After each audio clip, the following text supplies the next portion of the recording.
অনেকদিন পর চলে এলাম বন্ধুরা একটা ছোট্ট রেসিপি নিয়ে। আশা করছি সবাই ভালো আছে। আজকে রেসিপি হচ্ছে ঘুগনি। সকাল হলেই কম বেশি সবাই বানিয়ে থাকি। তো আজকে আমি বানিয়েছি সকালে টিফিনের জন্য ঘুগনি। তো কীভাবে বানিয়েছি তোমরা স্কিপ না করে প্রথম থেকে শেষ পর্যন্ত দেখতে থাকো। আশা করছি সবারই ভালো লাগবে। তো বন্ধুরা গতকাল রাতে আমি মটরটাকে ভিজিয়ে রেখেছিলাম। তো এখন সকালে আমি এটা ধুয়ে পরিষ্কার করে দেখো প্রেসারে সেদ্ধ করবো বলে সব রেডি করে নিচ্ছি। আলু দিয়ে করবো ঘুগনিটা আজকে। মটর আলু সব দিয়ে দিলাম প্রেসার কুকারের মধ্যে। আর প্রয়োজন মতো জলটা দেখো এই বড় গ্লাসে মানে হাফ গ্লাস মতো দেবো। এটা প্রেসার কুকারে সেদ্ধ করলেই মানে কম সময়ের মধ্যে হয়ে যায়। টিফিন যেহেতু সকালে একটু তাড়াহুড়োতেই করতে হয়, সেই জন্য আমি বেশিরভাগ টাইমে এভাবে মানে প্রেসার কুকারই করে থাকি। আর প্রয়োজন মতো নুনও দিয়ে দিয়েছি। তারপরে দেখো গ্যাস অন করে প্রেসার কুকারে বসিয়ে দিয়েছি। তোমরা দেখতে থাকো, অবশ্যই ভালো লাগবে তোমাদের। কেমন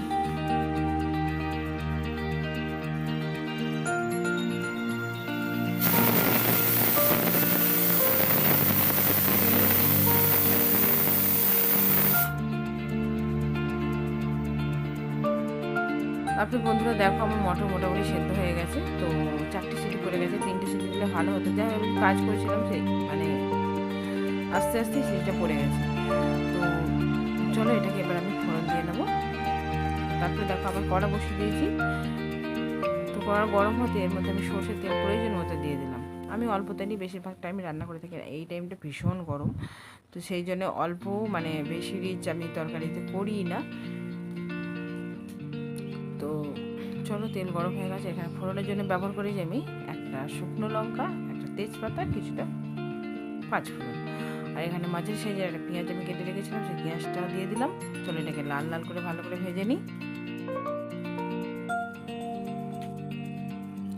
আশা করছি তোমাদের সবারই মানে এই রেসিপিটা ভালো লাগবে।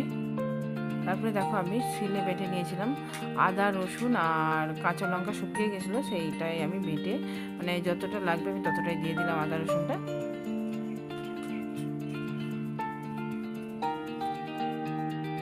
তো মোটামুটি দেখো ভাজা হয়ে গেছে আদা রসুন। তো এর মধ্যে আবার দিয়ে দেবো এবার আমি হলুদ, জিরে প্রয়োজন মতো এর মধ্যে দিয়ে দেবো।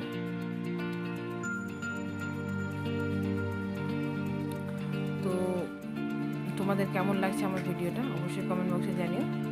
দেখো হলুদ, জিরে আমি সব দিয়ে দিলাম। তারপরে এখানে মানে ধরে যাচ্ছিলো মানে বসে যাচ্ছিলো বলে সেই জন্য আমি একটু অল্প পরিমাণে একটু জলও দিয়ে দিলাম। আর আমি বেশিরভাগ নয়, আমি গুঁড়ো লঙ্কা ব্যবহারই করি না। গুঁড়ো লঙ্কা আমার বাড়ি চলেই না, গুঁড়ো লঙ্কা আমার বাড়িতে আসেই না। ফোড়নের জন্য হয়তো আমি শুকনো লঙ্কা একটা একটা ব্যবহার করি, আর কাঁচা লঙ্কাতেই আমাদের রান্না হয়, খাওয়া হয়।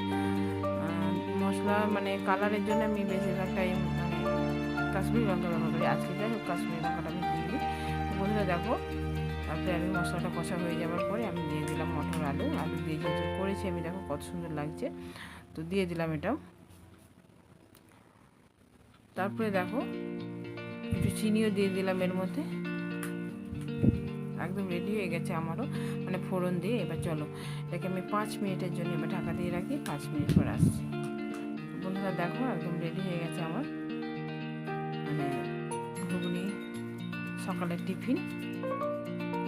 তোমাদের কেমন লাগলো আমার রেসিপিটা অবশ্যই কমেন্ট বক্সে জানিও।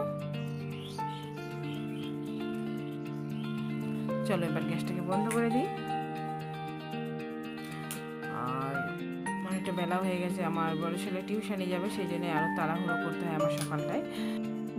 চলো একদম রেডি হয়ে গেছে আমার ঘুগনি। তো তোমাদের কেমন লাগলো আমার কমেন্ট বক্সে অবশ্যই জানিও। আবার দেখা হবে নেক্সট ভিডিওতে। ততক্ষণ তোমরা সবাই ভালো থেকো, সুস্থ থেকো। সবাইকে টাটা।